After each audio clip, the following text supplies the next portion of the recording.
अगर आपके साथ कुछ अन्याय हो रहा है, आप गोलू देवता के मंदिर में जाएं, स्टाम्प लें और उसमें लिख दें कि मेरे साथ इस व्यक्ति ने, अमुक व्यक्ति ने क्या कर दिया, अन्याय कर दिया है, हे प्रभु न्याय दो हमें, तो आपको न्याय मिलेगा। ऐसी मान्यता है। तो ये न्याय के देवता हैं उत्तराखंड के। विक्रमशिला आईएएस कोचिंग इंस्टीट्यूट, 14 बीघा, ऋषिकेश। हम लोग सोर्सेज ऑफ इंडियन कॉन्स्टिट्यूशन कर रहे थे, भारतीय संविधान के स्रोत कर रहे थे।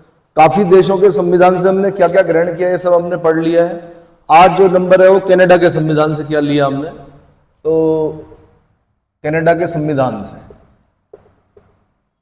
कनाडा के कॉन्स्टिट्यूशन से क्या लिया हमने, ये पढ़ना है। और कनाडा का संविधान कब बना था, सन है कनाडा के संविधान का, चले कोई नहीं। तो पहला जो चीज ली हमने वो कौन सी ली, संघात्मक शासन व्यवस्था। ठीक है, संघात्मक शासन व्यवस्था।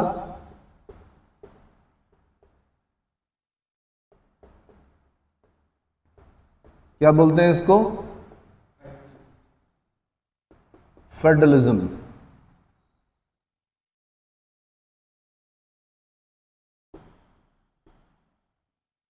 है ना, फेडरल सिस्टम जो लिया हमने वो कहां से लिया, कनाडा के संविधान से। अब इसमें सबसे पहले ये पता होना चाहिए आपको कि संघात्मक यानी संघीय संविधान की जो विशेषताएं होती हैं वो क्या क्या होती हैं, ये बता दूं आपको। तो संघीय संविधान की विशेषताएं, अगर आपसे कभी पूछेगा कि संघीय संविधान की विशेषता क्या होती है, संघात्मक शासन व्यवस्था में क्या होता है, कि विशेषता, ठीक है, तो पहली चीज होती है शक्तियों का विभाजन। पहली चीज क्या होती है, शक्तियों का विभाजन। और जब हम अपना कॉन्स्टिट्यूशन पढ़ते हैं तो केंद्र और राज्यों के बीच में शक्तियों का स्पष्ट विभाजन दे रखा है। क्या दे रखा है, केंद्र और राज्यों के बीच में जो शक्तियां हैं उनका स्पष्ट विभाजन दे रखा है। तो इसीलिए हम बोलते हैं कि हमारे संविधान में क्या है, संघात्मक शासन यानी संघीय संविधान के गुण विद्यमान है। दूसरा जो होता है उसमें जो विशेषता होती है वो क्या होती है, लिखित संविधान। क्या होती है, लिखित संविधान। तो हमारा लिखित संविधान है, हमारा कॉन्स्टिट्यूशन कैसा है, लिखित है, लिखा हुआ है, पूरे विश्व का सबसे बड़ा कॉन्स्टिट्यूशन है हमारा। ठीक है। तीसरी विशेषता जो होती है संविधान की सर्वोच्चता। संविधान की सर्वोच्चता। तो मैंने आपको बताया भी था कि भाई अगर हम कहा जाएंगे ब्रिटेन में, तो वहां पे पार्लियामेंट सर्वोच्च है, ब्रिटेन में संसद सर्वोच्च है। यूएसए जाएंगे तो वहां पर क्या है, जो जुडिशरी है वो सर्वोच्च है। लेकिन अगर हम बात इंडिया की करें तो यहां पर क्या है, संविधान सर्वोच्च है। क्या है, तो संविधान की सर्वोच्चता भी हमारे संविधान की विशेषता है। तो जो हमने संघात्मक शासन व्यवस्था है कनाडा से ग्रहण कर रखी है। चौथी चीज जो ले रखी है हमने, वो ले रखी है स्वतंत्र और निष्पक्ष न्यायपालिका। स्वतंत्र और निष्पक्ष न्यायपालिका।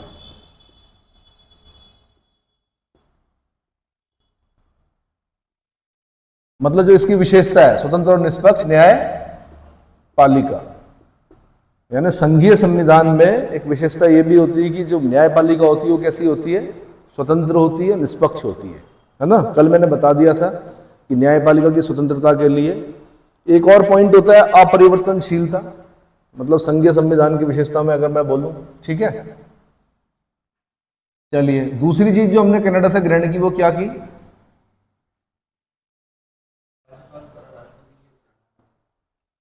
राज्यपाल द्वारा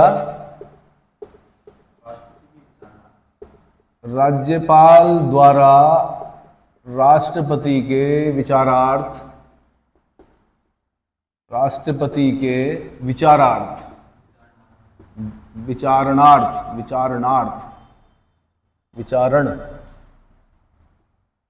विचारणार्थ विधेयक सुरक्षित रखना।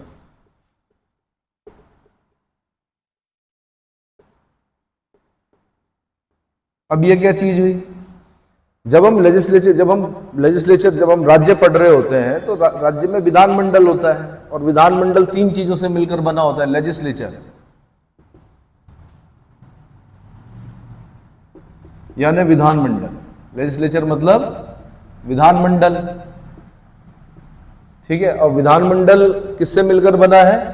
सबसे पहले लेजिस्लेटिव असेंबली, सबसे पहले राज्यपाल,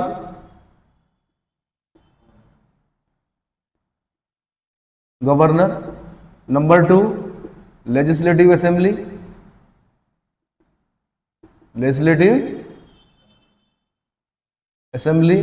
और नंबर 3 लेजिस्लेटिव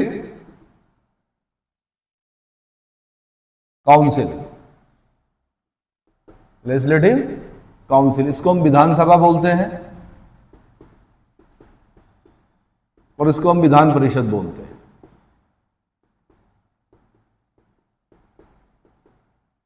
विधान परिषद।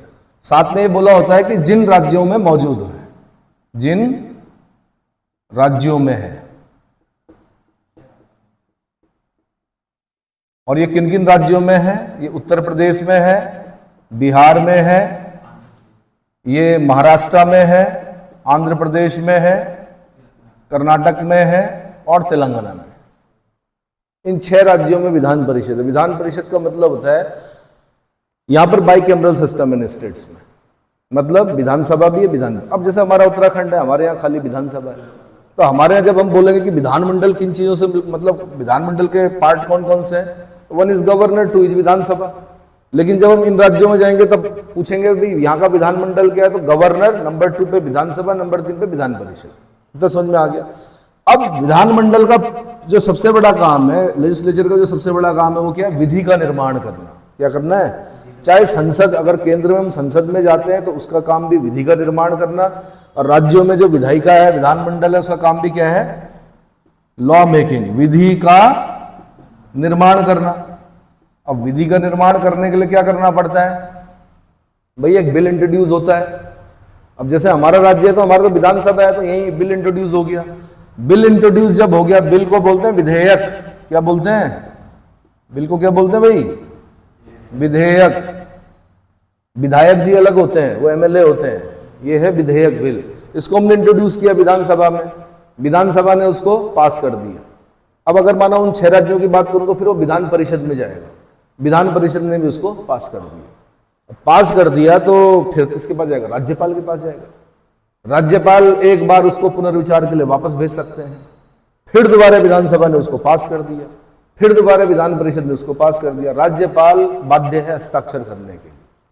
किसके लिए बाध्य है? हस्ताक्षर करने के लिए। लेकिन कभी कभी क्या होता है, एक ऐसा बिल इंट्रोड्यूस हो गया राज्य की विधानसभा में जो कि उच्च न्यायालय की अधिकारिता को प्रभावित कर रहा हो। क्या कर रहा हो? उच्च न्यायालय की अधिकारिता, उच्च न्यायालय की अधिकारिता को प्रभावित करने वाला विधेयक क्या हो गया? इंट्रोड्यूस हो गया। कहां? विधानसभा में। और विधानसभा ने उसको पास कर दिया, विधान परिषद ने भी माना, उसको पास कर दिया, राज्यपाल के पास चला गया। अब राज्यपाल क्या करे? तो राज्यपाल क्या करेगा? उसको आरक्षित कर देगा राष्ट्रपति के लिए, यानी राज्यपाल राष्ट्रपति के पास भेजेगा कि आप इस पर साइन करें, क्योंकि मुद्दा बड़ा गंभीर है। हाई कोर्ट की अधिकारिता को प्रभावित करने वाला विधेयक, हाई कोर्ट की अधिकारिता प्रभावित हो रही है, उसके जो अधिकार हैं वो कम हो रहे हैं इस विधेयक के पास होने से। तो उस पर राज्यपाल खुद अपने सर पे नहीं लेगा ये चीज को, कहां भेजेगा? महामहिम के पास भेजेगा। कल को हो सकता है कोई विधिक प्रश्न हो जाए, कोई दिक्कत हो जाए, तो इसलिए राष्ट्रपति के पास भेजेगा। इधर समझ में आ गया? तो अब ऐसे ये आर्टिकल 200 में लिखा हुआ है ऐसा कि क्या 200 और 201 पढ़ना आपने। आर्टिकल 200 में लिखा हुआ कि भाई राज्यपाल क्या कर सकता है? राष्ट्रपति के लिए आरक्षित कर सकता है विधेयक, और उसके बारे में डिटेल जो दे रखी है 201 में दे रखी है।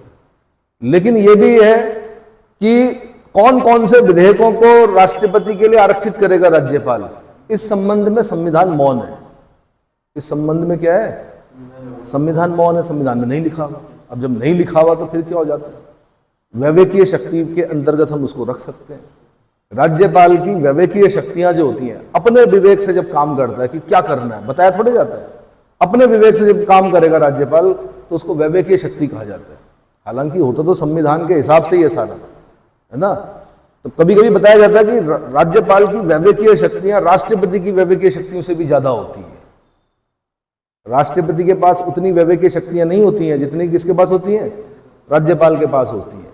तो मैंने कहा कि इस संबंध में कि कौन कौन से विधेयक जो पास हो चुके हैं विधानसभा विधान परिषद से, किन किन विधेयकों को वो राष्ट्रपति के लिए आरक्षित रखेगा, इस संबंध में संविधान मौन है। इसलिए वो अपने विवेक से काम करेगा और अपने जहां जहां उसे लगेगा कि भाई ये दिक्कत कर सकता है उसको, मतलब जिसमें मामले जरा कैसे हो, समझ रहे हो ना, जिसमें बड़ा विवाद होने की संभावना, तो उनको क्या कर देगा, राष्ट्रपति के लिए आरक्षित। और जब महामहिम के साइन हो गए तब आप कुछ नहीं कह सकते। अब ये मैं लास्ट में आप क्रॉस क्वेश्चन करना उसमें ना, ठीक, ये इतना समझ में आ गया। अब पूरा हिस्ट्री देखना पड़ेगा किन किन राज्यों में ऐसी ऐसी कंडीशन आई है कि हाई कोर्ट के क्या बोलते हैं अधिकारिता को प्रभावित करने वाले कोई विधेयक विधानसभा में पास हुए, विधान परिषद में पास हुए राष्ट्रपति के लिए। और ऐसे प्रत्येक राज्य का इतिहास पढ़ना पड़ेगा आपको कि किन किन राज्यों में ऐसे कौन कौन से विधेयक थे जो आज तक राज्यपाल ने राष्ट्रपति के लिए क्या किए, आरक्षित किए। उतना नहीं होता है बुक्स में, ठीक है। चलिए आगे, अगला तीसरी चीज क्या ली हमने, अरे भाई ये समझ में आ गया आपके, ठीक है। अब जैसे आप ऐसे पूछें कितनी बार हुआ है ऐसा, तो वो बताना संभव नहीं है क्योंकि पता नहीं कितनी बार हुआ और किस किस मामले में हुआ, उसके लिए और डीप स्टडी करनी पड़ेगी। हम लोग अपने सिलेबस तक क्या करते हैं, ठीक है ना। नंबर 3, सशक्त केंद्र, सशक्त केंद्र, सशक्त केंद्र।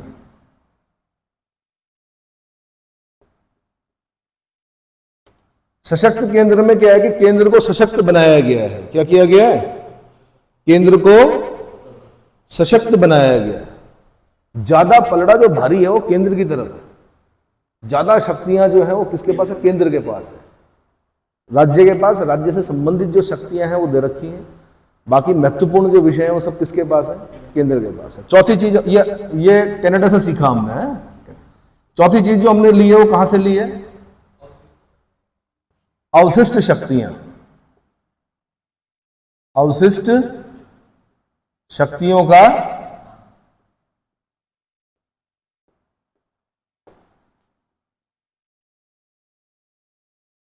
सिद्धांत।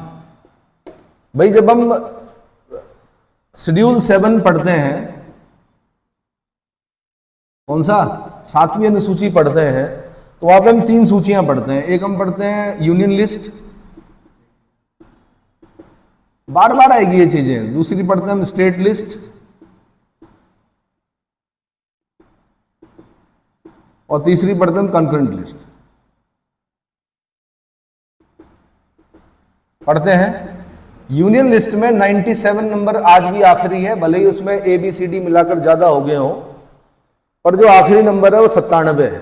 क्या है, और इस 97 नंबर पे जो प्रविष्टि संख्या 97 है उसमें ये लिखा हुआ है कि जो विषय ना तो यहां है किसमें, स्टेट लिस्ट में, और ना कंकरेंट लिस्ट में है, वो अपने आप कहां आ जाएगा, यूनियन लिस्ट में आ जाएगा। इसी को बोलते हैं residual. Residual power, residual powers मतलब रेसिडुअल बोलते हैं अवशिष्ट शक्तियों को, जो बच गया हो।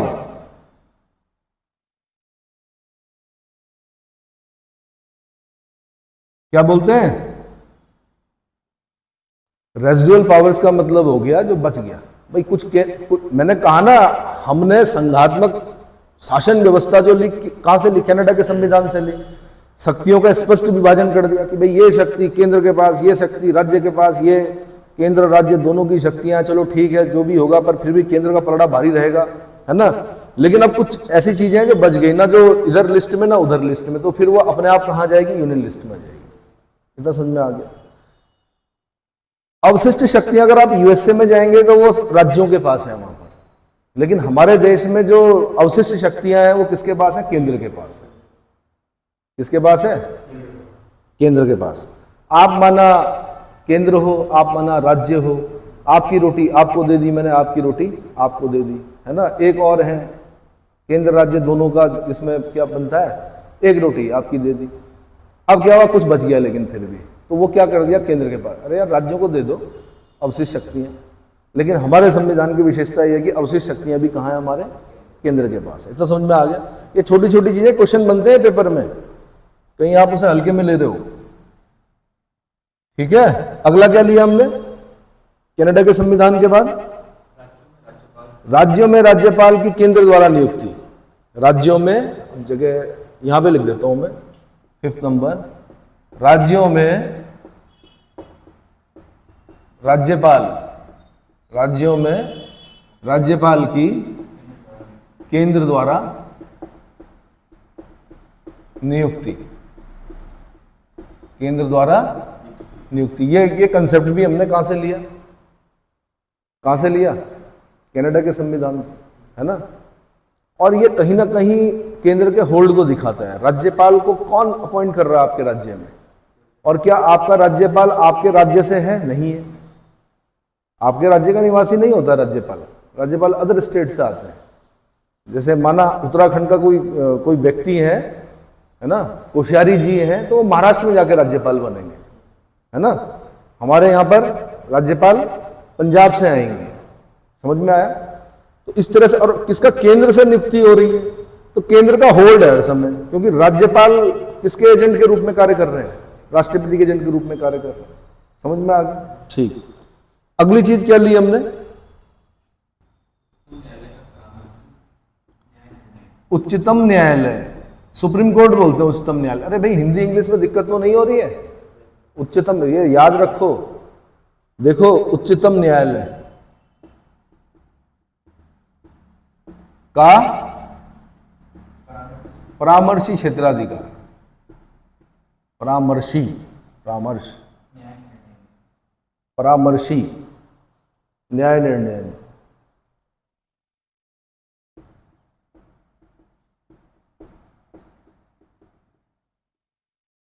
अच्छा ये भी समझ लो, एक होता है सर्वोच्च न्यायालय। क्या होता है, सर्वोच्च न्यायालय। ये थोड़ा अलग बता रहा हूं मैं हटके कॉन्स्टिट्यूशन से। न्यायालय एक होता है उच्च न्यायालय। क्या होता है, इसको सुप्रीम कोर्ट बोलते हैं, इसको हाई कोर्ट बोलते हैं। उत्तराखंड पीसीएस में एक बार पूछ लिया कि परमोच्च न्यायालय कहाँ है। क्या पूछा, परमोच्च न्यायालय कहाँ है, परमोच्च न्यायालय कहाँ है। अब ये बड़ा क्या हो गया, ऐसा प्रश्न हो गया, ऐसा लगा कि कोई विधि का सारवान प्रश्न अंतर्वलित है इसके अंदर कि परमोच्च न्यायालय क्या होगा। तो बड़े परेशान हो गए। अब ऑप्शन जो थे वो ना तो नई दिल्ली था, ना नैनीताल था, ना हल्द्वानी था, ना इलाहाबाद था, कुछ था ही नहीं ऐसा। वहां अद्भुत से क्या थे, तो इसका आंसर था परमोच्च न्यायालय, इसका आंसर था चितई। कहा, अल्मोड़ा, चितई। ये मैं थोड़ा अलग बता रहा हूं, ठीक है। चितई अल्मोड़ा गोलू देवता का मंदिर, गोलू देवता का मंदिर। अरे भाई अगर आपके साथ कुछ अन्याय हो रहा है, आप गोलू देवता के मंदिर में जाएं, स्टाम्प लें और उसमें लिख दें कि मेरे साथ इस व्यक्ति ने, अमुक व्यक्ति ने क्या कर दिया, न्याय कर दिया है, हे प्रभु न्याय दो हमें, तो आपको न्याय मिलेगा। ऐसा, ऐसी मान्यता है। तो ये न्याय के देवता हैं उत्तराखंड के। गोलू देवता कौन है, न्याय के देवता हैं। तो इनके मंदिर को परमोच्च न्यायालय बोला जाता है, परम उच्च। ये तो इंसानों के बनाए हुए न्यायालय हैं, लेकिन ये किसका है, समझ में आया, ठीक है। तो ये थोड़ा मैंने अलग बता दिया आपका, परमोच्च न्यायालय ना, परमोच्च न्यायालय। ये गड़बड़ हो गया लिखने में, परमोच्च, परमोच्च ऐसा होगा, ठीक है। अब इसके बाद मैं बता रहा हूं आपको, परम उच्च से बना है, परमोच्च न्यायालय, ठीक है। गोलू देवता जी का मंदिर कहां पर है, चितई अल्मोड़ा। ये एक क्वेश्चन तैयार हो गया आपका उत्तराखंड में, ठीक है। उच्चतम न्यायालय का परामर्शी क्षेत्राधिकार, इसको जब हम कॉन्स्टिट्यूशन में पढ़ेंगे तो आर्टिकल 143 में पढ़ेंगे, इसी में पढ़ेंगे भाई। जब राष्ट्रपति को यह प्रतीत होता है कि कोई विधि का ऐसा कोई ऐसा तथ्य वाला प्रश्न उत्पन्न हो गया है या विधि का कोई सारवान प्रश्न अंतर्वलित है किसी मामले में, तो राष्ट्रपति उच्चतम न्यायालय से क्या कर सकते हैं? परामर्श मांग सकते हैं। क्या कर सकते हैं? डिटेल तो बाद में करेंगे हम 143 का, पर फिलहाल मोटा मोटा मैं बता दूं, ना तो उच्चतम न्यायालय परामर्श देने के लिए बाध्य है और ना ही राष्ट्रपति उच्चतम न्यायालय द्वारा दी गई राय को मानने के लिए बाध्य है। लेकिन फिर भी राष्ट्रपति को अगर ऐसा प्रतीत होता है कि उच्चतम न्यायालय की राय प्राप्त करना समीचीन होगा, इसी भाषा में लिखा जाता है मेंस में भी, कहीं आप ऐसे लिख रहे हो अपनी भाषा में, है ना, तो अगर राष्ट्रपति को ऐसा प्रतीत होता है कि कोई ऐसा तथ्य का या कोई ऐसा प्रश्न उत्पन्न हो गया है जो जिसमें कोई विधि का सारवान प्रश्न अंतर्वलित है, तो वो सर्वोच्च न्यायालय से क्या कर सकते हैं? राय प्राप्त कर सकते हैं। ना तो सर्वोच्च न्यायालय राय देने के लिए बाध्य है, ना ही राष्ट्रपति सर्वोच्च न्यायालय द्वारा दी गई राय को मानने के लिए बाध्य है। बाकी डिटेल हम पढ़ेंगे, डिटेल में और बारीकियां आएंगी, ठीक है, ये इतना समझ में आ गया होगा। और कुछ लिया हमने कनाडा के संविधान से। अगला संविधान हमने पढ़ना कौन सा? जापान का मेइजी कॉन्स्टिट्यूशन। जापान के कॉन्स्टिट्यूशन को क्या बोलते हैं भाई? Meiji constitution.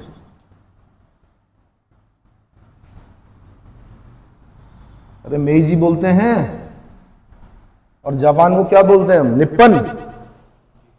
जापान को क्या बोलते हैं? निप्पन, उगते हुए सूरज का देश। जापान क्या है? उगते हुए सूरज का देश है, ठीक है। खुरासान का मतलब भी उगते हुए सूरज का देश होता है, जापान का मतलब भी उगते हुए सूरज का देश होता है। तो जापान के संविधान से क्या लिया हमने? जापान से बहुत कुछ सीखने की जरूरत है हम लोगों को। ये एक ऐसा देश है जो विश्व युद्ध में क्या हुआ, सेकेंड वर्ल्ड वॉर में आपने सुना होगा, 6 अगस्त 9 अगस्त 1945 को हिरोशिमा नागासाकी में क्या हुआ? परमाणु बम गिरे, बर्बाद हो गया देश। सेकेंड वर्ल्ड वॉर में बहुत गजब का प्रदर्शन कर रहा था, रूस जैसे देश को क्या घुटनों पर ले आया था, ठीक है। भारतेंदु हरिश्चंद्र जी ने लिखा है जापान के बारे में कि यार कद में छोटे होते हैं लेकिन क्या देखने में छोटे लगे, घाव करे गंभीर, है ना। तो बर्बाद हुआ, उसके बाद फिर अपने आप को उसने उठाया और सबसे ज्यादा जो बल दिया वो किस पर दिया? नैतिकता पर दिया उसने। किससे? मोरालिटी जो है। और जिस देश की मॉरल वैल्यू अच्छी होगी ना, उस देश का युवा अपने आप अच्छा होगा और वो देश अपने आप प्रगति करेगा। विकसित होने के लिए ना तो फॉरेन डायरेक्ट इन्वेस्टमेंट की आवश्यकता होती है, ना पोर्टफोलियो इन्वेस्टमेंट की आवश्यकता होती है। सबसे पहले मॉरल वैल्यूज को सुधार दीजिए, देश अपने आप क्या हो जाएगा? विकसित हो जाएगा। समझ में आ गया? कितना भी विकसित कर लो यार, कितने भी वंदे भारत चला लो आप, कोई ना कोई व्यक्ति ऐसा होगा जो गुटखा थूक देगा उसमें, सीट फाड़ देगा या कुछ ना कुछ तोड़ देगा उसमें, क्योंकि क्या नहीं है? नैतिकता नहीं है, मॉरल वैल्यूज नहीं है। चलो, तो जापान से क्या सीखा हमने? जापान के कॉन्स्टिट्यूशन को क्या बोलते हैं? मेइजी कॉन्स्टिट्यूशन बोलते हैं। जापान के संविधान से हमने क्या लिया? आर्टिकल 21। आर्टिकल 21 में वर्णित विधि द्वारा स्थापित प्रक्रिया। देखो भाई, सबसे पहले आर्टिकल 21 समझ लीजिए, बड़ा इंपॉर्टेंट है। प्राण और दैहिक स्वतंत्रता का संरक्षण दिया गया है इसमें। प्राण और देह की स्वतंत्रता दी गई है, मूल अधिकार है ये। प्राण और देह की स्वतंत्रता, दैहिक बोल सकते हैं आप, दैहिक स्वतंत्रता का संरक्षण। यह भी ध्यान रखना, ये 20 और 21 कभी समाप्त नहीं हो सकते। क्या नहीं हो सकते? जब हम 352 नेशनल इमरजेंसी पढ़ रहे होंगे तो वहां पर उसके प्रभाव में देख रहे होंगे कि वहां पर एक समय ऐसा आता है कि जब राष्ट्रपति मूल अधिकारों को क्या कर सकता है? मतलब कम कर सकता है, उनको समाप्त कर सकता है कुछ समय के लिए, है ना, निलंबित कर सकता है। लेकिन 20 और 21 को राष्ट्रपति भी नहीं कर सकता। तो इसलिए बड़ा इंपॉर्टेंट है प्राण और देह स्वतंत्रता का संरक्षण। आर्टिकल 21 में दिया गया है। इंग्लिश में क्या बोलेंगे इसको? Protection of life and personal liberty, life and personal liberty. इसका मतलब ये होता है प्राण और देह की स्वतंत्रता। इतना डिटेल में पढ़ना हमने से आगे चलकर कि आप यही सोचेंगे कि हमने तो कॉन्स्टिट्यूशन में छोटा सा पढ़ा था, लेकिन जो अलग अलग न्याय निर्णय हुए उसमें बताया गया कि ये भी प्राण और देह की स्वतंत्रता है, ये भी प्राण और देह की स्वतंत्रता। केस पढ़ने हमने अभी आगे चलकर, यहां पर नहीं बता सकता मैं अभी इतना, ठीक है। तो लेकिन क्या है, इसमें यह बोला गया है, ये जो आप बोलो ना विधि द्वारा स्थापित प्रक्रिया, इसका मतलब यह है कि किसी भी व्यक्ति को विधि द्वारा स्थापित प्रक्रिया के अनुसार ही उसके प्राणों से वंचित किया जाएगा, अन्यथा नहीं।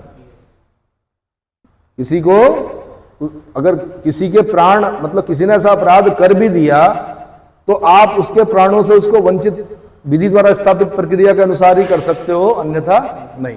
अब जैसे एक छोटा सा एग्जांपल देता हूं, माना कहीं पर किसी ने बड़ा ग्रूसम मर्डर कर दिया, ग्रूसम मर्डर मतलब बड़ा विभत्स हत्या कर दी किसी की। अब सारे लोग इकट्ठे हुए और आपने क्या कर दिया, उसको पत्थरों से मार डाला, तो यह विधि द्वारा स्थापित प्रक्रिया नहीं है। विधि द्वारा स्थापित प्रक्रिया का मतलब जो एक प्रोसेस होता है उसके हिसाब से, जैसे माना उस व्यक्ति को क्या किया जाएगा, पुलिस पकड़ के ले जाएगी, 24 घंटे के अंदर निकटस्थ न्यायाधीश के समक्ष पेश किया जाएगा, न्यायाधीश तय करेंगे कि इसको बेल देनी है या इसको पुलिस रिमांड पर रखना है। पुलिस रिमांड पर रखने के बाद कारण पूछे जाएंगे, उसकी मानसिक स्थिति देखी जाएगी कि मानसिक रूप से स्वस्थ था जब उसने हत्या की इस प्रकार की या कोई अपराध किया उसने, ठीक है जी। उसके बाद क्या होगा, उसका केस चलेगा, सुनिए केस चलेगा, वो बोलेगा, उसके बाद पैसे नहीं होंगे, उसके बाद वकील नहीं होगा तो सरकार देगी उसको वकील, सरकारी वकील मिलेगा उसको, और वो माना डिस्ट्रिक्ट कोर्ट में क्या हो गया, वो केस चल रहा है, उसको मृत्युदंड की सजा दे दी गई क्योंकि उसने रेयर ऑफ द रेयर क्या कर दिया, कोई अपराध कर दिया, ठीक है जी। अब उसको अपील करने का अधिकार है अपने से ऊपर वाले कोर्ट में, हाई कोर्ट में अपील करेगा, सिंगल बेंच में। सिंगल बेंच ने भी पुराने जो अधीनस्थ न्यायालय था उसके न्याय को ही माना और उसको प्राण दंड दे दिया। उसने डबल बेंच में डाला, डबल बेंच में भी उसको प्राण दंड मिला, सुप्रीम कोर्ट में गया मामला। ऐसे मामले सुप्रीम कोर्ट जा सकते हैं जिसमें दंड क्या हो, मृत्यु दंड हो, कैपिटल पनिशमेंट वाले मामले सुप्रीम कोर्ट में जा सकते हैं। सुप्रीम कोर्ट में गया, वहां पर भी उसको कैपिटल पनिशमेंट मिला। अब क्या करेगा वो, अब वो राष्ट्रपति से क्षमादान मांगेगा, आर्टिकल 72 से। 72 का प्रयोग जो करते हुए वो राष्ट्रपति क्षमादान मांगेगा, राष्ट्रपति ने भी उसको क्षमा नहीं किया। अब क्या होगा, उसके बाद वो जेल में रहेगा, तय होगी एक तिथि की, इस तिथि को इसको फांसी की सजा दी जाएगी, सरकारी जल्लाद आएंगे, अपनी रस्सी बनाएंगे रात को बढ़िया से जिसे बोलते हैं, है ना, नापा जाएगा, उसको स्नान कराया जाएगा, उसकी अंतिम इच्छा पूछी जाएगी, अगर वो स्वस्थ होगा तो उस दिन उसको क्या दी जाएगी, फांसी दी जाएगी, है ना। जज भी जब जजमेंट लिखेंगे कलम तोड़ेंगे, क्या करेंगे, ये विधि द्वारा स्थापित प्रक्रिया। विधि द्वारा स्थापित प्रक्रिया ये नहीं है कि भीड़ इकट्ठी हुई और उसको क्या कर दिया। तो किसी भी व्यक्ति को उसकी प्राण और उसकी देह की स्वतंत्रता को से अगर क्या करना, वंचित करना है तो विधि द्वारा स्थापित प्रक्रिया के अनुसार ही किया जाएगा, अन्यथा नहीं। ये कहां से सीखा हमने, जापान के मेजी कॉन्स्टिट्यूशन से सीखा, और कुछ लिया हमने जापान से। इसके बाद हम पढ़ रहे हैं कौन सा, साउथ अफ्रीका कॉन्स्टिट्यूशन, दक्षिण अफ्रीका। ये अंग्रेज भी सारी जगह गए भाई, दक्षिण अफ्रीका को भी उन्होंने जहां जहां भारत सोने की चिड़िया थी, भारत को अपना उपनिवेश बनाया, और साउथ अफ्रीका में गोल्ड था बहुत ज्यादा, उसको क्या करके रखा उन्होंने, कई सालों तक कैप्चर करके रखा। जैसे हमारे यहाँ महात्मा गांधी है, वैसे साउथ अफ्रीका में कौन है, नेल्सन मंडेला। नेल्सन मंडेला, उन्होंने बड़ा स्वतंत्रता संग्राम लड़ा, लेकिन हर एक व्यक्ति गांधी नहीं होता। नेल्सन मंडेला के बाद में फिर कुछ आरोप प्रत्यारोप भी लगे, कई साल जेल में रहे, उसके बाद जेल से छूटे, उसके बाद इन्होंने अपनी पूर्व पत्नी को छोड़ा, दूसरा विवाह कर दिया, बड़े वो होते हैं, ठीक है। तो अब हमने कौन सा वो पढ़ा भाई, कहां से पढ़ना हमने, दक्षिण अफ्रीका का संविधान, जब यहां पे पूर्व गोरी सरकार थी, दक्षिण अफ्रीका, दक्षिण अफ्रीका के constitution,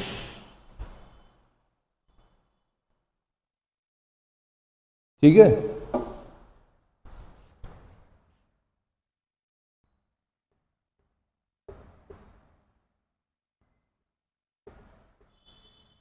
south Africa. South Africa की कॉन्स्टिट्यूशन से हमने क्या लिया? नंबर 1, संविधान संशोधन की प्रक्रिया। संविधान संशोधन की प्रक्रिया।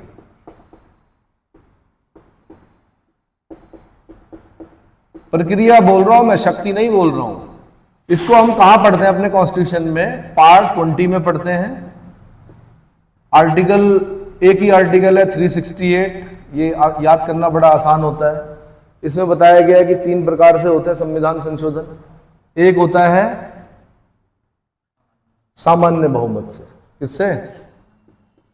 सामान्य बहुमत या सिंपल मेजॉरिटी, या सिंपल मेजॉरिटी।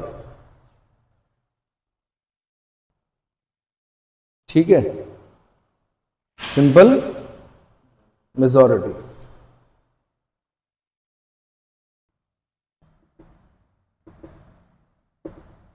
दूसरा होता है विशेष बहुमत। विशेष बहुमत इसको बोलते हैं विशेष बहुमत, special majority.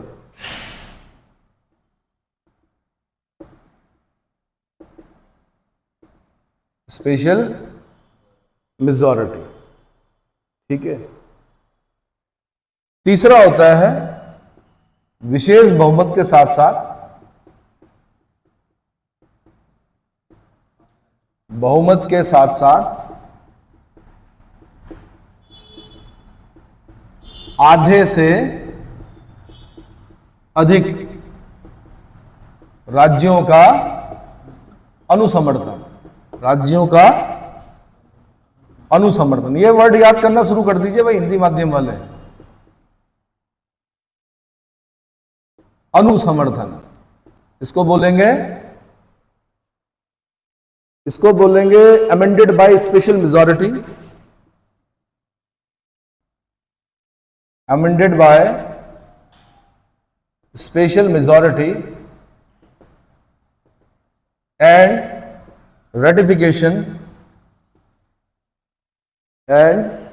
ratification of the states. Ratification, RATI, ratification of the states, आधे से मोर देन हाफ, है ना, आधे से अधिक राज्यों का अनुसमर्थन। इसमें क्या होता है, अब ये जब भी मैं सामान्य बहुमत बोलूंगा तो समझ लीजिए कि संसद के अंदर उपस्थित और मतदान करने वाले जो सदस्य हैं 50% प्लस 1, 50% से एक ज्यादा अगर हो गया तो इसका मतलब साधारण बहुमत से ये अमेंड हो गया। ठीक है, संशोधन हो गया। लेकिन इसको मैंने कहा नंबर नहीं डालते हैं, इसको लाखों हो चुके होंगे अब तक। ठीक है।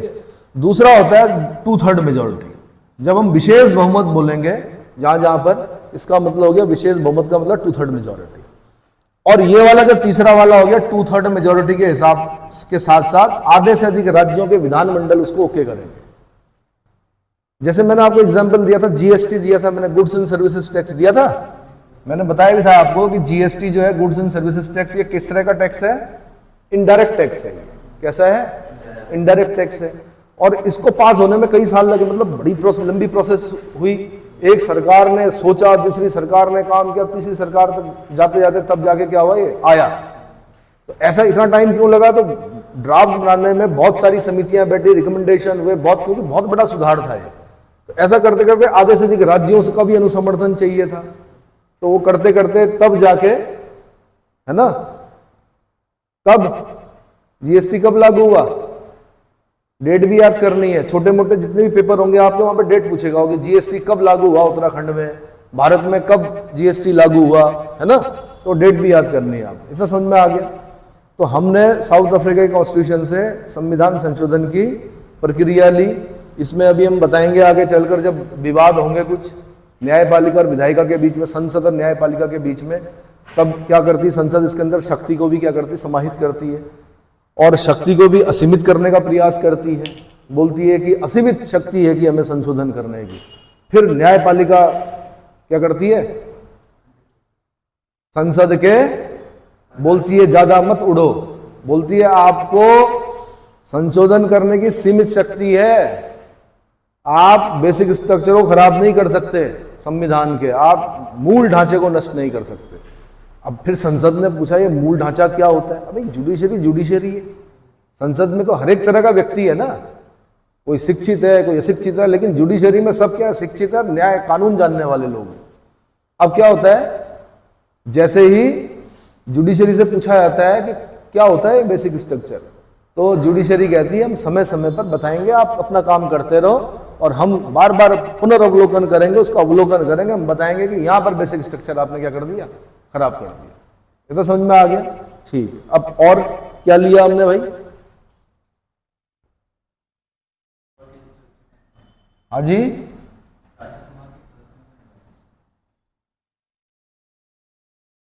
नंबर 2 लिया हमने राज्यसभा के सदस्यों का निर्वाचन। राज्यसभा जिसको क्या बोलते हैं, काउंसिल ऑफ स्टेट्स।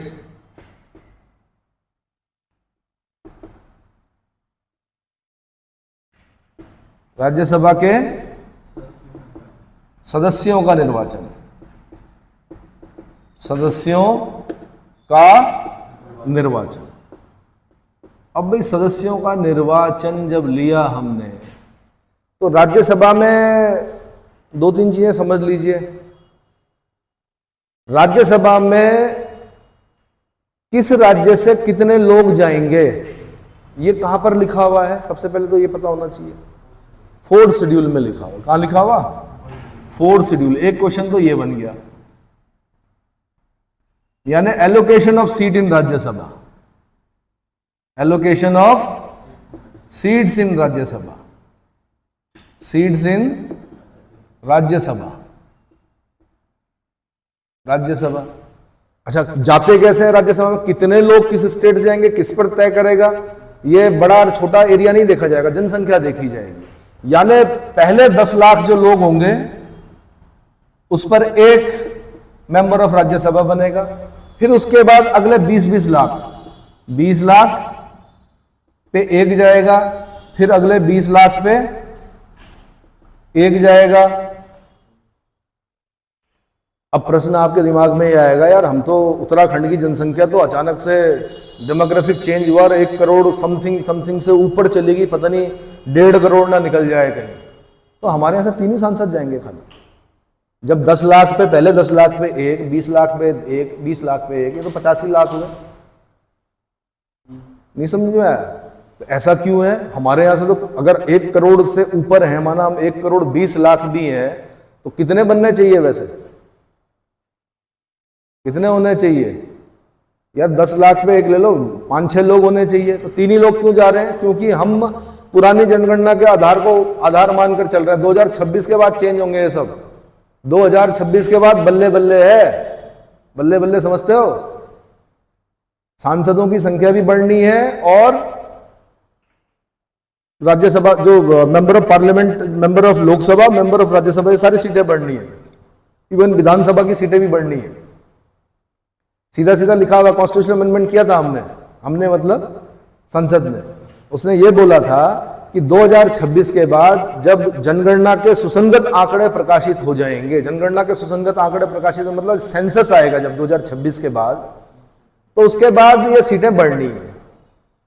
और यही कारण है कि सेंसस लेट हो रहा है, क्योंकि अगर 2026 के बाद ये मान के चलें जो सेंसस आना था वो 2031 में आता, अरे भाई 2031 में आता, अब जनगणना के सुसंगत आंकड़े प्रकाशित होते होते 2034 हो जाता, 2033, और तब सीटें बढ़नी थी। लेकिन मैंने कहा कि 2021 में जनगणना होनी थी। कब होनी थी? अब बदकिस्मती से बोलूं या किस्मत से बोलूं, तब तक कोरोना आ गया। कोरोना की वजह से बोला गया भाई सेंसस जनगणना नहीं हो पाएगी, नहीं हो पाएगी, तो कोरोना खत्म हुए टाइम हो गया बहुत, कराओ ना, नहीं हो रही है।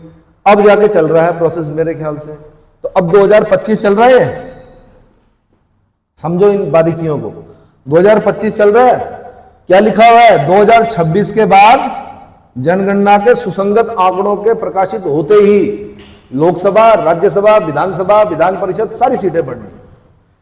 नई संसद भी बन चुकी है दिल्ली में, ये पता है ना। तो अभी तो हम पुरानी जनगणना के हिसाब चल रहे हैं, तो अब नई जनगणना के हिसाब से सीटें बढ़नी है। इसलिए जो जनगणना के आंकड़े प्रकाशित होंगे वो आप देखना 2026 के आसपास या इसके बाद होंगे और तुरंत सीटें बढ़नी। और ऐसा क्यों किया गया था?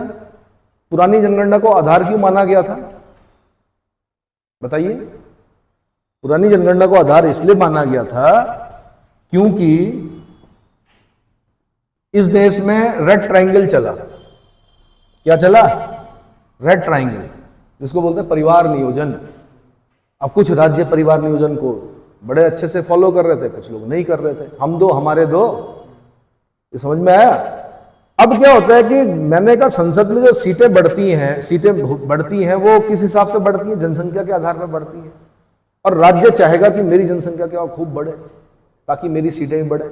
उस मानसिकता को रोकने के लिए यह बोला गया कि भाई परिवार नियोजन जैसे कार्यक्रम सुचारू रूप से क्या करें, राज्य चलाएं, क्योंकि सीटें तो बढ़नी नहीं, तुम अपनी जनसंख्या बढ़ा लो जितनी बढ़ानी है।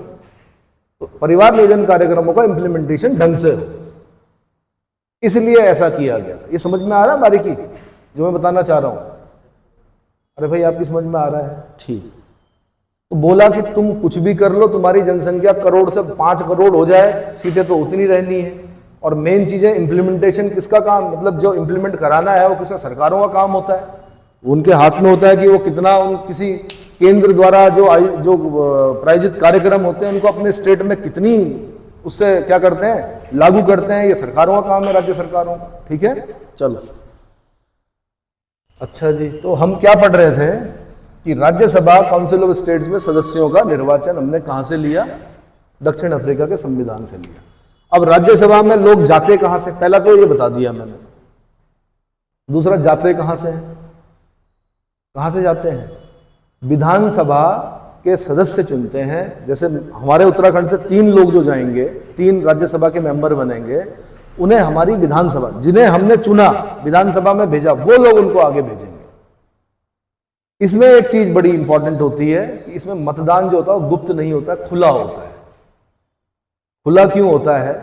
कि भाई विधानसभा में, भाई जैसे अगर मैं उत्तराखंड की बात करूं तो बीजेपी की सरकार है, कांग्रेस भी बैठी है विपक्ष में, है ना, अन्य कुछ वो भी है, अन्य दल भी है माना।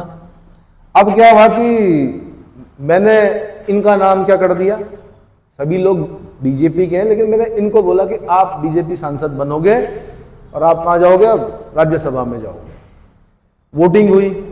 अब वोटिंग में भी क्या होता है, कई बार बाहर से तो ठीक है, हम पार्टी के लिए बड़े क्या हैं, पार्टी के लिए बड़े वफादार हैं, लेकिन मुझे ये व्यक्ति पसंद नहीं है। अब मैं इनके पक्ष में वोट करूं या विपक्ष में करूं, ये कैसे पता चलेगा? तो क्या होता था, पहले गुप्त मतदान होता था, लेकिन अब क्या होता है, खुला मतदान। यानी पता चल जाएगा कि आपने ओके ही किया है। वरना कई बार ऐसा देखा गया कि पार्टी ने किसी व्यक्ति को नाम रखा कि इनको मैं राज्यसभा सांसद बनाना चाहता हूं, और आप सब बीजेपी के हो, माना बीजेपी की सरकार है हमारे राज्य में, ठीक है, लेकिन आप लोगों को ये पसंद नहीं है, आपने इनके खिलाफ मतदान कर दिया, पहुंच गया कौन? कांग्रेस वाला। तो फिर तो गड़बड़ हो जाएगा ना भाई। ये तो बड़ा आश्चर्य का विषय हो जाएगा कि हाईकमान ने बोला और आपने, इसीलिए खुले मतदान की व्यवस्था कर रखी है। दूसरा, यहां पर एक शब्द पढ़ना है आपने, by mean proportion of single transferable vote. इनका जो निर्वाचन होता है वो आनुपातिक प्रतिनिधित्व पद्धति के अनुसार होता है। आनुपातिक प्रतिनिधित्व पद्धति के अनुसार एकल संक्रमणीय मत। बड़ा कठिन शब्द है, लेकिन ये याद करना पड़ेगा आपको। या तो इंग्लिश में by mean proportion of single transferable vote. अब वो क्या होता है, वो राष्ट्रपति का जब इलेक्शन हो रहा होगा वहां पे मैं समझाऊंगा। अभी फिलहाल शब्दों को पकड़ लीजिए कि क्या बोला मैंने, आनुपातिक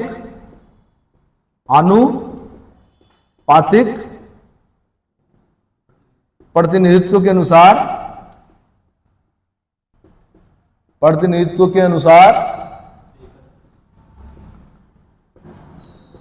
एकल संक्रमणीय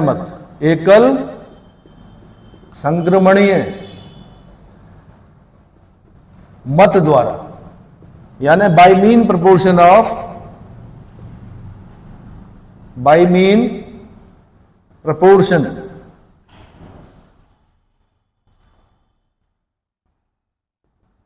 proportion of single transferable vote,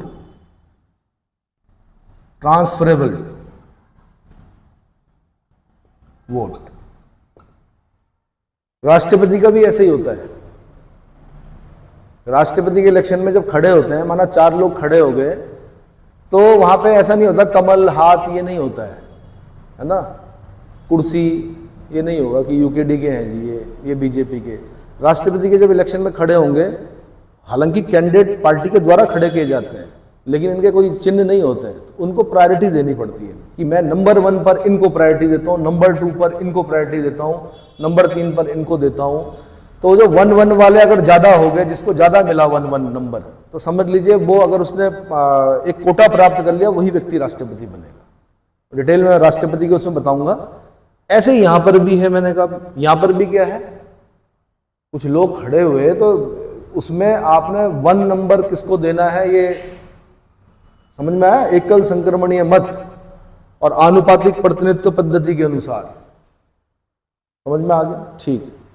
इसके बाद क्या लिया भाई? अच्छा, एक इसमें और क्या चीज है, इसमें क्या वो व्यक्ति उसी राज्य का होना चाहिए? राज्यसभा का मेंबर बनने के लिए क्या वो व्यक्ति उसी राज्य का होना चाहिए? हाँ जी, आवश्यकता है क्या?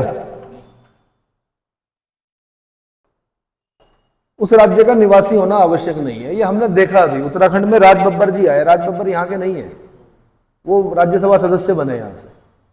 तो यानी उम्मीदवार को उस राज्य का निवासी होना अनिवार्य नहीं है, जिस राज्य से वो राज्यसभा का चुनाव लड़ रहा है, लड़ना चाहता है।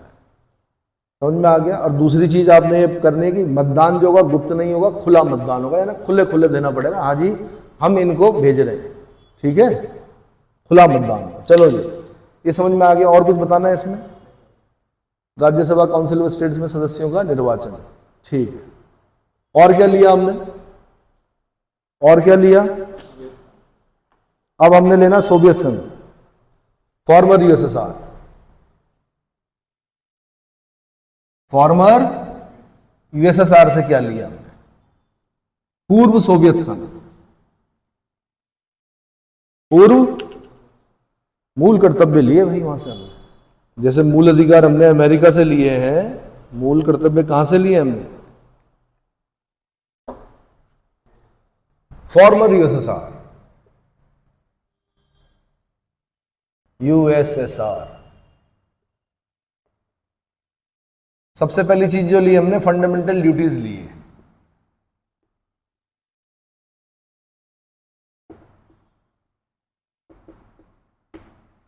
इसको बोलते हैं मूल कर्तव्य। क्या बोलते हैं? मूल कर्तव्य। इनको एज इट इज ही याद करना है आपने, न इधर न उधर, जैसा लिखा हुआ है बिल्कुल वैसा याद करना है, ठीक है? अच्छा, मूल कर्तव्य कहां मिलते हैं हमारे संविधान में? पार्ट 4A में मिलते हैं। ए से ही पता चल रहा है कि बाद में जोड़े गए है। सरदार स्वर्ण सिंह समिति, सरदार स्वर्ण सिंह समिति,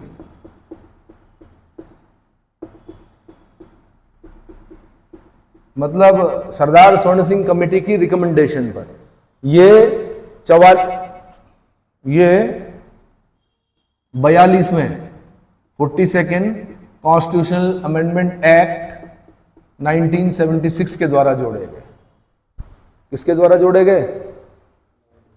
1976 के द्वारा जोड़े गए।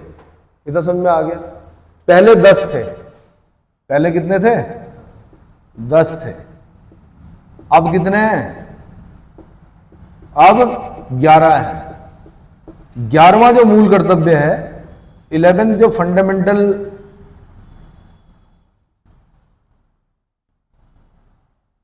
फंडामेंटल ड्यूटी है, वो कौन से संविधान संशोधन से जोड़ी गई? 86वें संविधान संशोधन अधिनियम, 86 कॉन्स्टिट्यूशनल अमेंडमेंट एक्ट 2002 के द्वारा जोड़ी गई। ठीक है, अब मैं इनको पूरा लिखा था लेकिन मैंने कहा इतना समय नहीं है, आपको मैं बता दूंगा कहां से इसको क्या करना है। पूरे 11 के 11 याद करने, एज इट इज याद करने, एक भी शब्द ना इधर ना उधर, है ना। 3-4 बता देता हूं मैं। पहला जो मूल कर्तव्य वो क्या है? अच्छा, इसमें इतना ही है। इसमें क्या क्या याद करना है आपने? एक तो 42nd कॉन्स्टिट्यूशनल अमेंडमेंट एक्ट 1976, इसका मतलब 1976 से पहले हमारे संविधान में मूल कर्तव्य थे ही नहीं। मूल कर्तव्य कहां से लिए? फॉर्मर यूएसएसआर से लिए। क्यों लिए? क्योंकि देश में अराजकता, अस्थिरता का माहौल उत्पन्न हो गया था, है ना। इंदिरा जी का इतना विरोध हो गया था कि हद से ज्यादा, जिसको बोलते हैं। इंदिरा गांधी ने फिर क्या किया? सरदार स्वर्ण सिंह कमेटी गठित की। सरदार स्वर्ण सिंह समिति ने क्या किया? मूल कर्तव्य को जगह दी संविधान में, ताकि नागरिकों को यह पता चले कि आप इस देश में रह तो रहे हो, आपको मूल अधिकार तो मिल रखे हैं, पर आपके कर्तव्य भी हैं। और यह भी ध्यान रखना कि बिना कर्तव्यों के अधिकार नहीं होते हैं। अगर आप अपने कर्तव्यों का निर्वहन ढंग से कर रहे हो तो ही आप अधिकार मांग सकते हो। पता चला कर्तव्यों का निर्वहन कर नहीं रहे और अधिकार मांग रहे हो, तो इसलिए मूल अधिकार इसमें रखे गए। तो क्या क्या है इसमें? जैसे 2-4 बता देते हैं, है ना। क्या क्या है भाई? प्रत्येक नागरिक का कर्तव्य होगा कि, जैसे ऐसे लिखा हुआ है इसमें, प्रत्येक नागरिक का कर्तव्य होगा कि संविधान का पालन करें और उसके आदर्शों, संस्थाओं, राष्ट्रध्वज और राष्ट्रीय गान का आदर करें। संविधान की संस्थाएं क्या होती हैं? जिनके आर्टिकल्स आपके दे रखे हैं कहाँ? कॉन्स्टिट्यूशन में। जैसे यूपीएससी है, उसका आर्टिकल है। आपका राज्य लोक सेवा आयोग है। संवैधानिक संस्थाएं हैं, इनका क्या करना है? आपने सम्मान करना है। राष्ट्रीय ध्वज का सम्मान करना है। ध्वज संहिता होती है। ये नहीं कि आपने झंडे लगा दिए और वो महीनों तक क्या हो रहा है, वो झंडा, तिरंगा झंडा जो हमारा है, नेशनल फ्लैग जो है, ट्राइकलर फ्लैग, आपने लगा दिया, लगा वही है, वो गेट पे लगा रखा, आपने लगा ही रखा है ना, उस पर कौवे बैठ रहे। ये नहीं, ये अपमान होता है भाई ध्वज संहिता का। अगर राष्ट्रीय ध्वज कहीं पर है तो रात को उस पर लाइट पड़नी चाहिए, अगर रात को है वहां पर तो। ये भी ध्यान रखना, ठीक है। घुटनों से नीचे नहीं ले जाते हैं राष्ट्रीय ध्वज को। राष्ट्रीय ध्वज को ऐसे जला नहीं सकते आप, राष्ट्रीय ध्वज पहन नहीं सकते साड़ी बना के। समझ में आया? कुछ ऐसे केसेस देखे गए हैं कि राष्ट्रीय ध्वज की साड़ी, मतलब उस कलर की साड़ी बनाई और पहन के क्रिकेट देखने चले गए, तो उस पर ऑब्जेक्शन हुए कि ये गलत है, ये ध्वज संहिता का क्या है? अपमान है। आप अपनी नंबर प्लेट पे नहीं लगा सकते, नीचे कीचड़ लगेगा उस पर। आपको लगाना है यहाँ पे लगाइए। कहाँ पर? अपने हृदय के नजदीक लगाइए उसको, ठीक है। तो उसका अपमान नहीं करना है। और क्या क्या बोला? जो उच्च आदर्श थे हमारे, है ना, स्वतंत्रता प्राप्त कराने के लिए, तो उनका भी क्या करना है? हमने सम्मान करना है। दूसरी चीज क्या बोली गई है? हाँ, जो उच्च आदर्श थे उनको क्या करना है?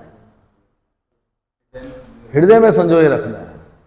लेकिन ये दुर्भाग्य है कि हमारे स्वतंत्रता संग्राम के सभी उच्च आदर्शों को हृदय में संजोए रखने नहीं दिया गया, क्योंकि सिलेबस में उनको बहुत कम स्थान मिला, या मिला ही नहीं।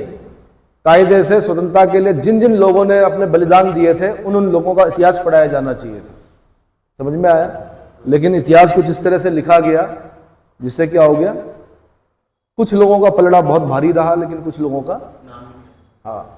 लेकिन फिर मैंने कहा, जनता की अदास, जनता बहुत लंबे समय तक उन्हीं को याद करती है जो सच्चे बलिदान भी देते हैं।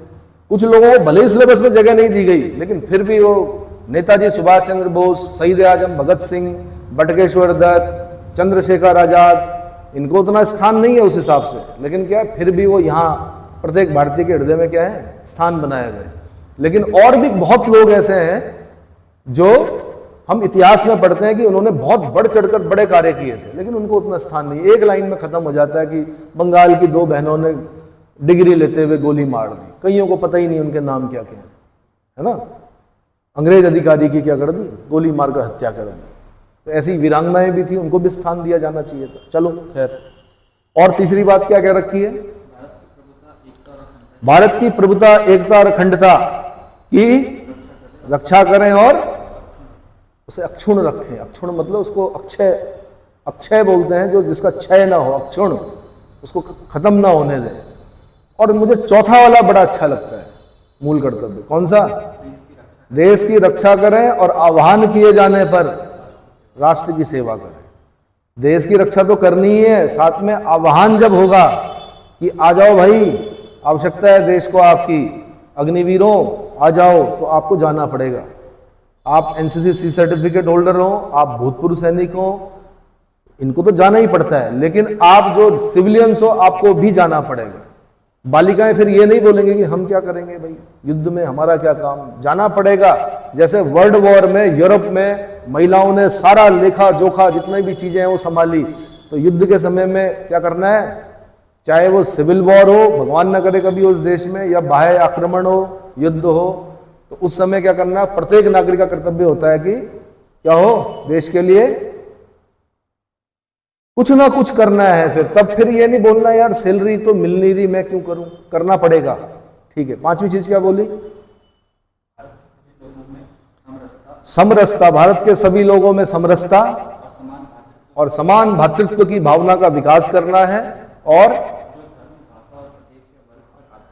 धर्म, भाषा, प्रदेश, वर्ग पर आधारित ना हो, भेदभाव से परे रखना है उसको, है ना। ये नहीं बोलना कि ये तो दूसरी स्टेट का है, ये तो दूसरी जात का है, और ये क्या, वर्ग वही हुआ, है ना। और ऐसी प्रथाओं का त्याग करना है जो स्त्रियों के सम्मान के विरुद्ध हो। ध्यान रखना, जब जब स्त्री का सम्मान क्या होता है, आहत होता है, तो महाभारत जैसे युद्ध होते हैं, है ना।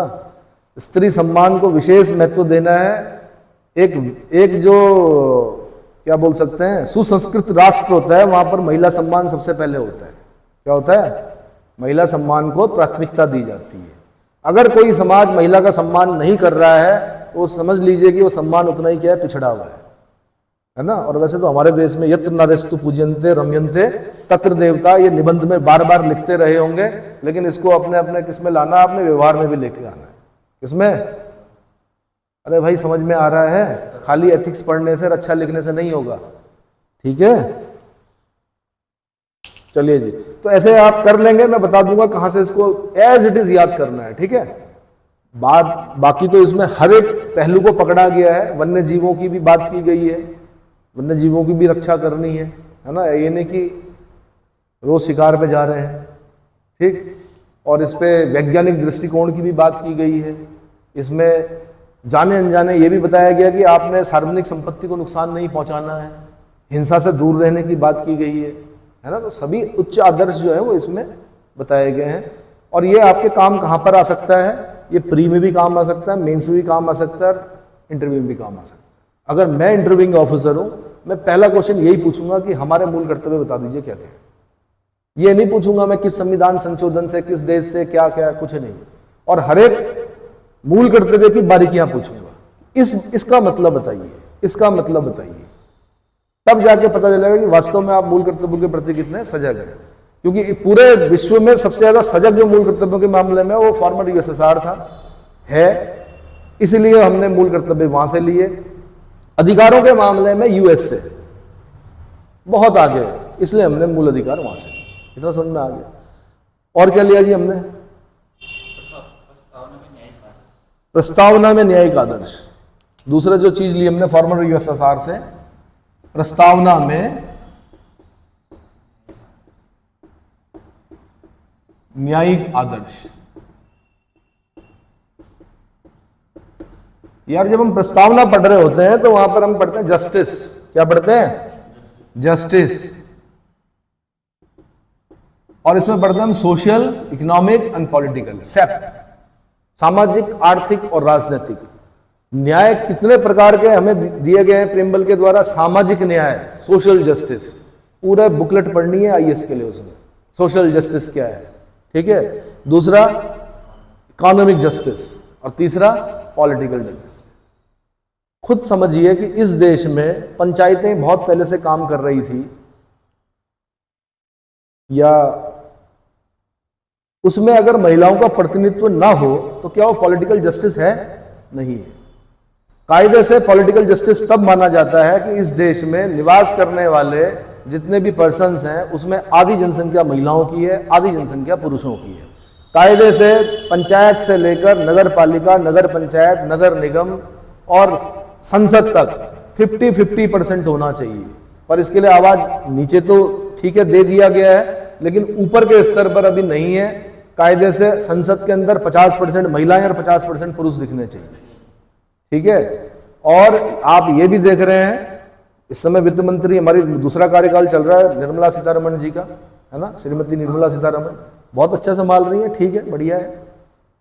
बार बार बोला जा रहा है कि टैरिफ बढ़ गए, इकोनॉमी ये हो जाएगी, ध्वस्त हो जाएगी, कुछ नहीं, बढ़िया चल रहा है। तो जितना अच्छा किसी घर को एक महिला संभाल सकती है, उन्होंने बताया कि वित्त अगर महिला को दे दिया जाए तो वो तो गजब कर देती है, ठीक है, बढ़िया चल रहा है। मैंने कहा ऐसे कई अगर मंत्रालय अगर महिलाओं के हाथ में आ जाए, महिला बाल विकास आ जाए, जो बड़े बड़े मंत्रालय हैं अगर वो दे दिया जाए तो फिर देखिए, रक्षा मंत्रालय दे के देखिए, है ना। ऐसे इतिहास में कई उदाहरण हैं जहां पर महिलाओं ने क्या। तो मेरा मानना यह है कि पॉलिटिकल जस्टिस तब होगा जब क्या होगा, संसद के अंदर भी हमें 50-50 दिखेंगे। समझ में आ गया, ठीक है। और क्या फ्रांस से क्या लिया हमने, अगला फ्रांस से क्या क्या लिया, फ्रांस के संविधान से। फ्रांस के संविधान से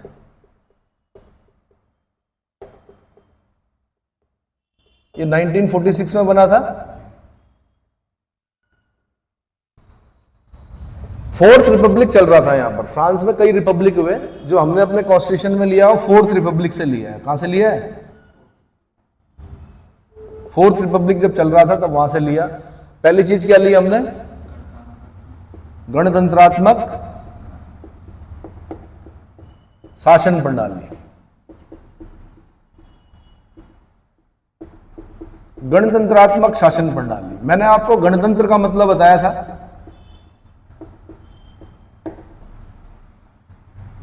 रिपब्लिक, मैंने आपसे एक दिन एक क्वेश्चन भी पूछा था कि Republic, who wrote the book the Republic,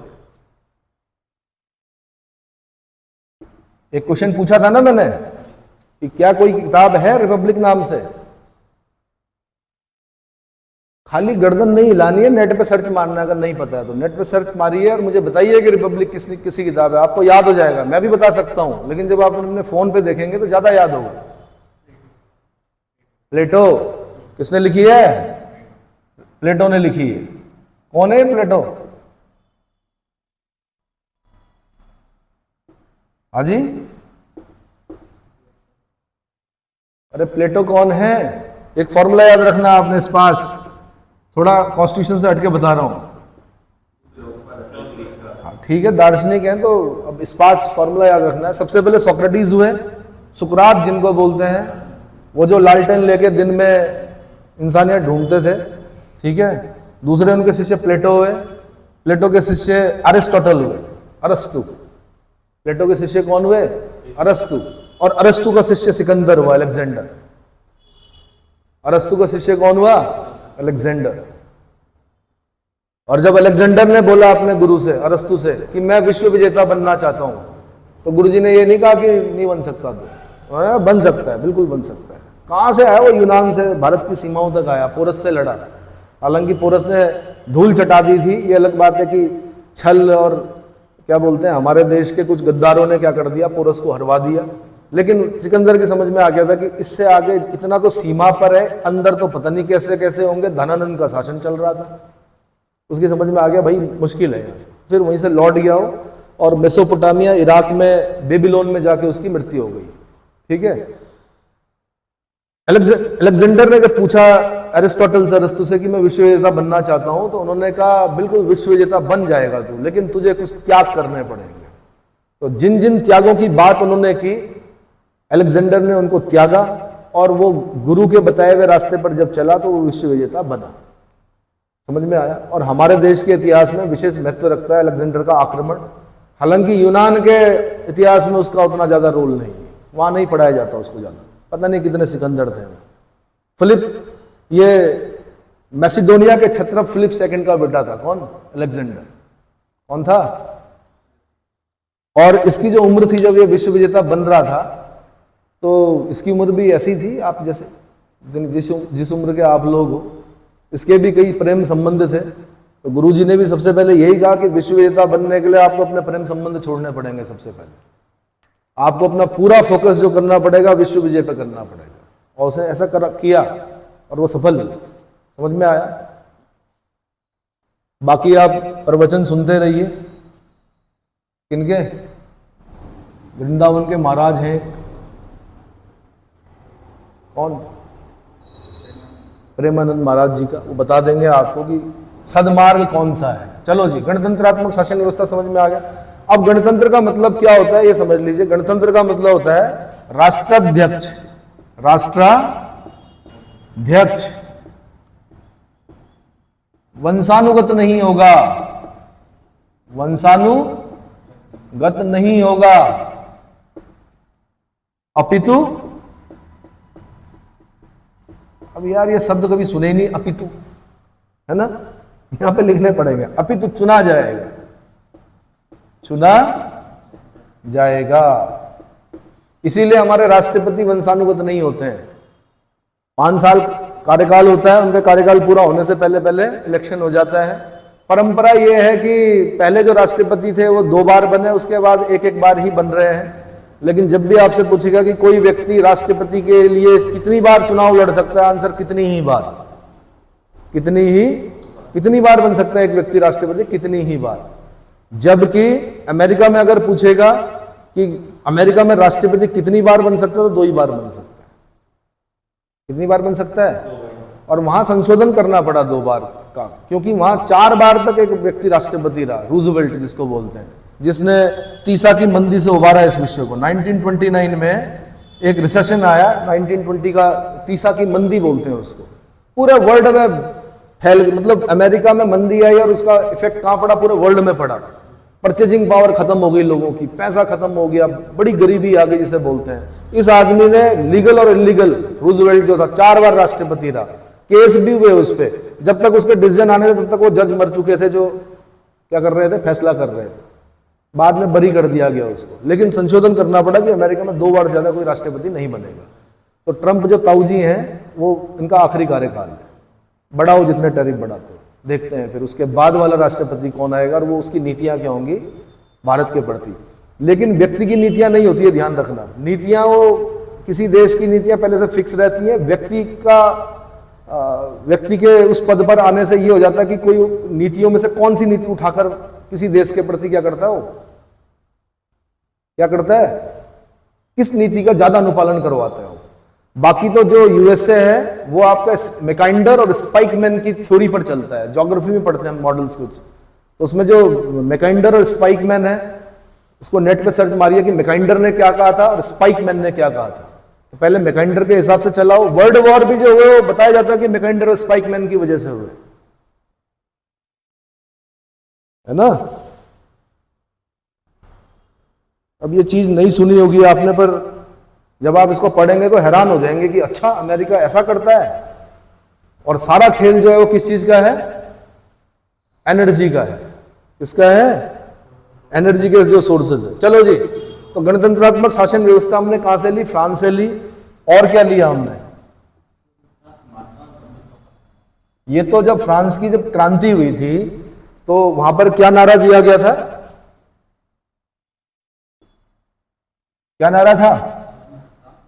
स्वतंत्रता, समानता और बंधुत्व। समानता और भातृत्व भी बोल सकते हैं, भ्रातृत्व या बंधुत्व।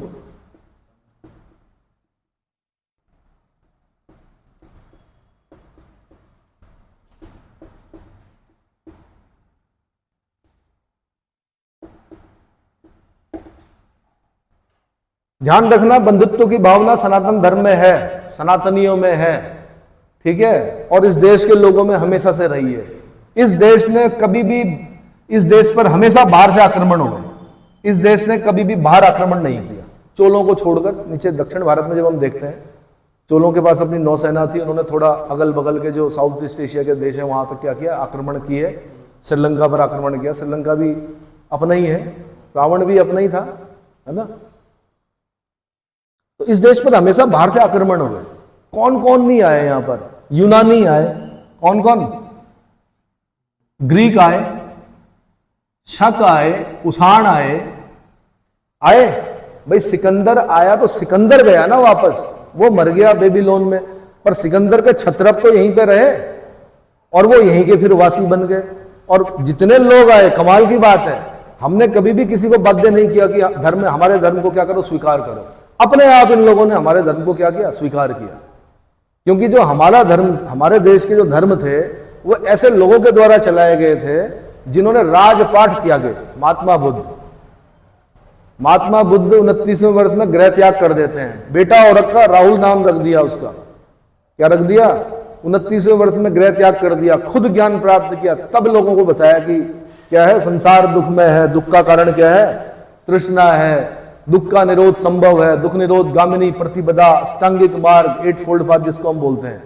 तो ये लोग वो थे जिन्होंने क्या किया, त्यागा, जो कि अपनी जीवन बड़ी विलासिता और भोग में काट सकते थे, लेकिन इन्होंने छोड़ा और क्या, ज्ञान की तलाश में गए। महावीर स्वामी जी या जितने भी सनातन जो धर्म है, उसमें जो ऋषि मुनि जो उन्होंने जो लिखा है, उस चीज को क्या इन लोगों ने समझा, बाहर के लोगों, और उन्होंने उस धर्म को क्या किया, कोई शैव बन गया, कोई बौद्ध बन गया, किसी ने हेलियोडोरस गरुड़ स्तंभ की स्थापना कर दी। तो ऐसा पढ़ के हमें बड़ा गौरव महसूस होता है कि हमने बाध्य नहीं किया किसी को, वो अपने आप क्या हुए, हमारे देश में आए और बाहर जाते हुए नहीं दिखाई दिए हमारे यहां से, और हमने सारी संस्कृतियों को आत्मसात कर दिया। क्या कर दिया? सारी संस्कृतियों को आत्मसात किया। इतना समझ में आ गया? ठीक है। तो बंधुत्व की भावना है, स्वतंत्रता, समानता की भावना पे थोड़ा ये बोल सकते हैं कि जब क्या आक्रांता आए तो महिलाओं की स्थिति गिरी है, आक्रांताओं के आने की वजह से। वरना जब हम एंशिएंट पढ़ रहे होते हैं तो महिलाओं की स्थिति बड़ी अच्छी है। विदुषी महिलाओं के उल्लेख मिलते हैं हमें, जो वेदों में मंत्रों की रचना कर रही हैं, जिन्हें अपना वर स्वयं चुनने का अधिकार है, स्वयंवरा, है ना। मतलब छूट दे रखी है उन्हें कि आप ये लाइन पे खड़े होंगे, जो आपको लगेगा उसके गले में वरमाला डालनी है। इस तरह के एंशिएंट में हम देखते हैं। लेकिन फिर जब हम देखते हैं कि आक्रांता आ गए तो फिर पता चलता है कि पर्दा प्रथा भी आ गई, बाल विवाह भी हो गया, सती प्रथा भी हो गई। इनका उल्लेख एंशिएंट में नहीं है सती का, ये बाद में हुआ कि भाई अब पति की मृत्यु हो गई, अब कौन संभालेगा, सती हो जाओ, जला दो इसको भी। इस तरह की क्या होगी, स्थिति उत्पन्न होगी, है ना। कितनी भयावह स्थिति रही होगी जब आक्रांता आए। ऐसे क्या थे उन आक्रांताओं के अंदर? तो वो बड़े क्या थे, हूण जैसे थे, बड़े ही खतरनाक, जिन्होंने नहाना ही नहीं है, धोना ही नहीं आया समझ में। तो ऐसे लोगों के चुंगल में फंसने से अच्छा है कि मृत्यु को प्राप्त हो जाओ। नेक्रोमेनिया के शिकार थे आक्रांता, इसीलिए जौहर हुए इस देश में। समझ में आ रहा है? तो चलो खैर, फ्रांस से हमने क्या सीखा, स्वतंत्रता, समानता और बंधुत्व का सिद्धांत पढ़ा हमने। और जर्मनी के वीमर कॉन्स्टिट्यूशन से अगला कॉन्स्टिट्यूशन आता कौन सा, जर्मनी का वीमर कॉन्स्टिट्यूशन। जैसे जापान के कॉन्स्टिट्यूशन को क्या बोला मैंने, मेइजी कॉन्स्टिट्यूशन, ऐसे जर्मनी का कॉन्स्टिट्यूशन क्या है, जर्मनी का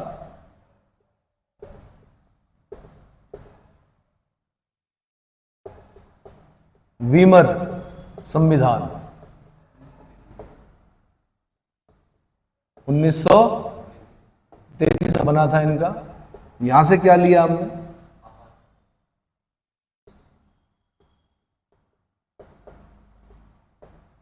आपात उपबंध लिए हमने। क्या लिए? आपात उपबंध लिए।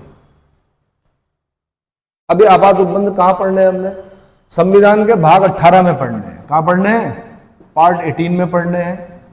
और आर्टिकल 352 से 360 तक, कहां तक पढ़ने हैं, 352 से 360 तक पढ़ने हैं। इसमें अलग अलग 3 तरह के आपात मेन हैं। एक 352 है, जो कि जिसको नेशनल इमरजेंसी बोलते हैं, नेशनल इमरजेंसी या राष्ट्रीय आपात।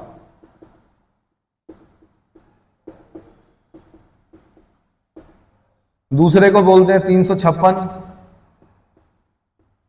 इसको राज्यीय आपात बोलते हैं, राज्यीय आपात या राष्ट्रपति शासन, राष्ट्रपति शासन। और तीसरा हो गया 360 वित्तीय आपात। कौन सा? वित्तीय आपात, फाइनेंशियल इमरजेंसी।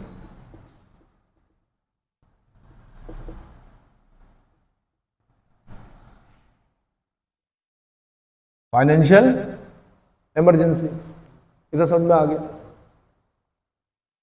ये अगर मैं 352 की बात करूं तो ये 3 कारणों से लगता है। नंबर 1 युद्ध, नंबर 2 बाह्य आक्रमण, और नंबर 3 सशस्त्र विद्रोह। सशस्त्र विद्रोह 3 कारण कौन कौन से हैं? युद्ध, बाह्य आक्रमण और सशस्त्र विद्रोह। 2-3 चीजें याद कर लो ना यहीं पे, ठीक है। ये सशस्त्र विद्रोह की जगह पे पहले क्या लिखा हुआ था? आभ्यंतरिक अशांति, आभ्यंतरिक अशांति। और इंदिरा गांधी जी ने इसी आभ्यंतरिक अशांति को अस्त्र बनाकर क्या किया था? इमरजेंसी लगाई थी, ठीक है। जिसका कि पूरे देश में लोकतंत्र की हत्या बोलते हैं उस अध्याय को। जब क्या बोलते हैं? आभ्यंतरिक अशांति। इतना समझ में आ गया? ठीक है। युद्ध, बाह्य आक्रमण और सशस्त्र विद्रोह। नेशनल इमरजेंसी कब लगेगी? राष्ट्रीय आपात कब लगेगा? जब राष्ट्रपति को ऐसा प्रतीत हो जाए कि देश के लिए क्या है, एक संकट उत्पन्न हो गया है या होने वाला है, यानी पहले भी लगा सकते हैं इमरजेंसी। राष्ट्रपति को प्रतीत होना चाहिए। और राष्ट्रपति को चाय पीते पीते राष्ट्रपति भवन के अंदर प्रतीत नहीं होगा। मंत्रिमंडल बताता है कि भाई, कैबिनेट बताता है कि ऐसा लग रहा है कि क्या युद्ध हो सकता है, बाह्य आक्रमण हो सकता है ना, सशस्त्र विद्रोह हो सकता है या हो गया है। तो आप क्या कीजिए? इमरजेंसी को क्या कीजिए? राष्ट्रीय आपात की उद्घोषणा कर दीजिए। यह ध्यान रखना कि राष्ट्रीय आपात की उद्घोषणा क्या होती है? कैबिनेट की लिखित सूचना पे ही लगाता है राष्ट्रपति, मंत्रिमंडल की लिखित सूचना पे ही लगाता है। और 1 महीने का समय होता है, बस 1 माह। 1 माह के अंदर अंदर संसद को उसका अनुमोदन करना होता है, तब वो फिर अगले 6 महीने तक चलेगी। 6 महीने बाद फिर अनुमोदन करना होता है, तब वो। तो इसको पूरा डिटेल चैप्टर मैंने आपको बताना है कि क्या क्या होता है, पूरी बारीकियां बतानी है इसकी, ठीक है। ऐसे ही मैंने कहा आपका राष्ट्रीय आपात, राज्यीय आपात जिसको हम बोल रहे हैं, राष्ट्रपति शासन। राष्ट्रपति शासन कब लगता है? जब किसी राज्य का शासन संविधान के हिसाब से नहीं चल रहा है या वहां पर संवैधानिक तंत्र विफल हो गया है, तो वहां पर राष्ट्रपति शासन लगा दिया जाता है।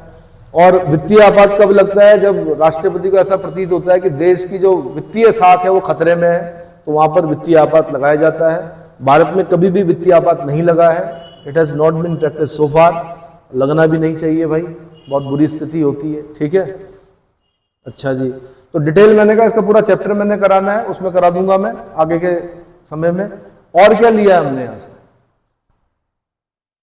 जर्मनी के वीमर कॉन्स्टिट्यूशन से लगभग यही लिया था।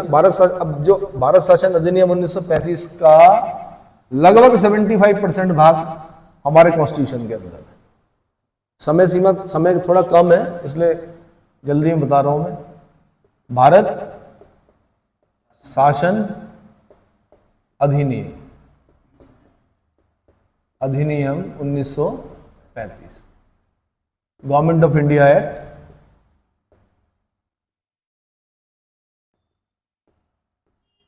1935।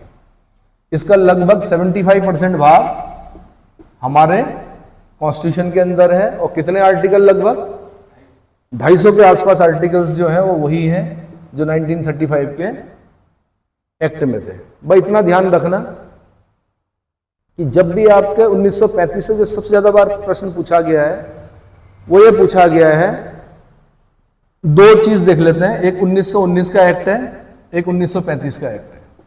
1919 के एक्ट से क्या किया गया, प्रांतों में द्वैत शासन लगाया गया। डायरेक्ट सुना है आपने, प्रांतों में द्वैध शासन। अब क्या होता है डिटेल बाद में बताऊंगा मैं, जब संवैधानिक विकास कर रहे होंगे वहां पे समझाऊंगा कि द्वैध शासन क्या होता है। फिलहाल ये याद कर लीजिए कि अगर ये क्वेश्चन पूछ लिया तो आंसर 1919 होगा, है ना।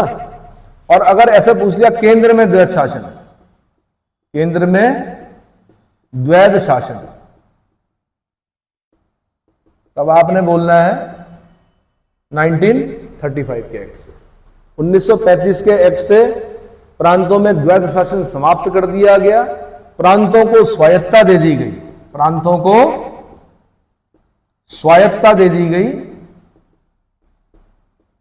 और केंद्र में द्वैध शासन लगा दिया गया। केंद्र में द्वैध शासन कुछ नहीं है, दो तरह के विषय हैं, एक आरक्षित विषय है, एक हस्तांतरित विषय है। आरक्षित विषय बड़े महत्वपूर्ण हैं, उन्हें गवर्नर जनरल वाइसरॉय ने अपने हाथ में रखा हुआ है, अपनी जो गवर्नर जनरल काउंसिल की सहायता से उन पर उसका शासन चलाता है। दूसरा जो है हस्तांतरित विषय, जो कि बहुत ही मतलब क्या समझ लीजिए अनइम्पॉर्टेंट है, वो भारतीय मंत्री मतलब चला रहा, वाइसरॉय चला रहा है, लेकिन भारतीय मंत्रियों के सहयोग से चला रहा है। मतलब दो तरह के शासन चल रहे हैं कुल मिला के, समझ में आ गया द्वैध शासन। तो इतना हमने ये पढ़ा कि हमारे देश के संविधान में किस किस देश के संविधानों से हमने क्या किया, कौन कौन सी चीज ग्रहण की। यहां से आपको 1 नंबर मिलेगा और मेंस में तो बड़ा इंपॉर्टेंट है। मैंने बाकी 1 नंबर नहीं, 1 नंबर तो इसी चीज का मिला, ये कहां से लिया, मूल अधिकार कहां से लिया, यूएसए से लिया, मूल कर्तव्य कहां से लिया, फॉर्मर यूएसएसआर से। बाकी मैंने काफी कोशिश की है कि उसमें और पॉइंट भी क्या हो कवर हो, तो काफी कुछ कवर हो रहा है।